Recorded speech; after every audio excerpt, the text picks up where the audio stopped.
Sous le viaduc de Clutange sont passées les couleurs de l'Italie par le biais du Festival du film italien. En effet, du 28 octobre au 13 novembre, ce sont plus de 70 films qui composent cette 45e édition du Festival du film italien de Villerue. Voilà déjà depuis 1976 que le Festival du film italien est sur les pellicules ou fichiers numériques maintenant, des projecteurs villerupiens mais également des projecteurs lorrains puisque délocalisés.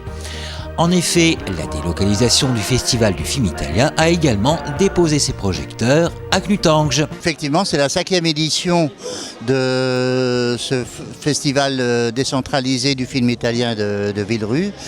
Nous sommes heureux de l'accueillir encore une fois cette année dans de meilleures conditions sanitaires que les années précédentes, ce qui explique aussi l'affluence que l'on peut constater ce soir.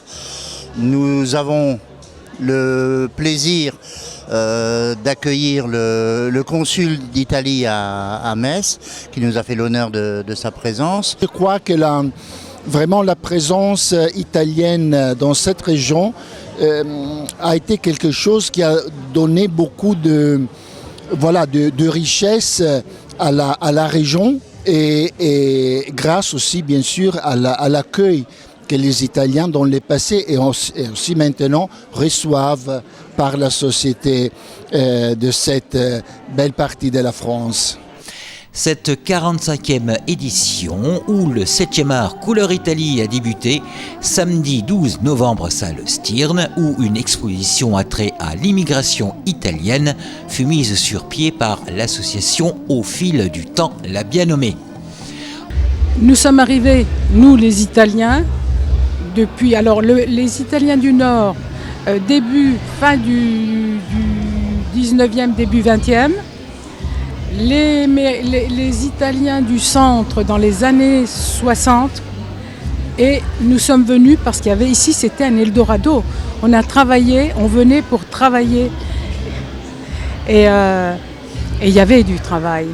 Alors évidemment la France nous a accueillis, mais nous, on est reconnaissant à la France. On s'est adapté aux coutumes françaises et de toute façon, depuis les Romains, l'Italie, les Gaulois et les Romains, il y avait déjà des échanges, même si ce n'était pas toujours très cordial. Donc, on a représenté l'association et on a présenté une quarantaine de panneaux sur l'histoire, l'immigration, l'Italie en général, la dégustation, la gastronomie, l'histoire, et les familles, les écoles et la musique et la culture. La culture. Et en passant, on a parlé des usines qui nous ont donné à nous, à nos parents, du travail.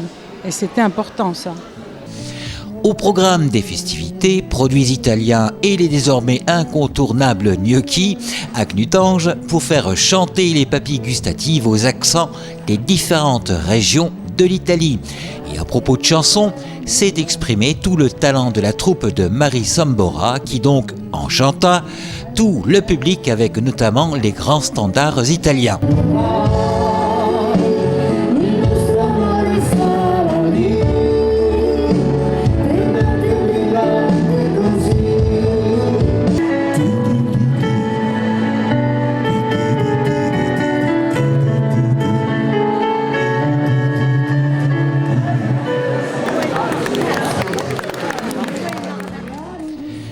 Bien évidemment, il ne fallait pas oublier pour autant le principal sujet de cette manifestation culturelle, le 7e art. Aussi, une projection du film Cosa Sara de Francesco Bruni fut projetée sur l'écran. Récemment séparé de sa femme Anna, Bruno n'arrive pas à être le père qu'il voudrait être pour ses enfants Adèle et Tito. Et ses réalisations cinématographiques n'ont jamais connu de succès. S'ajoute à cela un autre bouleversement, il apprend qu'il est atteint d'une leucémie. Sa guérison dépend d'un donneur de cellules souches compatibles. Malheureusement pour Bruno, son père et ses enfants ne le sont pas et aucun donneur sur le registre n'est compatible. Cependant, il y a tout de même une lueur d'espoir, c'est une demi-sœur que son père a eue hors mariage.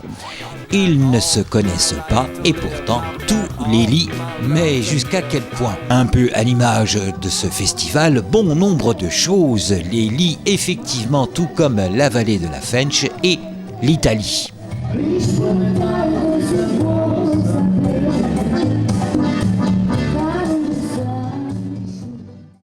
Le clap de fin du festival italien Aclutange n'est pourtant pas de mise puisque l'on remet le couvert demain, dimanche 13 novembre, où sera proposé un concert de Manuela Ruffolo, chanteuse et auteure-compositrice interprète italienne qui va embarquer le public dans un voyage musical pop, soul, jazzy, imprégné de ses racines italiennes. Ce tour de chant sera suivi de la projection du film de Francesco Falacci, Quanto Basta. Rendez-vous donc demain 13 novembre, salle Stirn, pour la suite de ce festival du film italien Aclutange.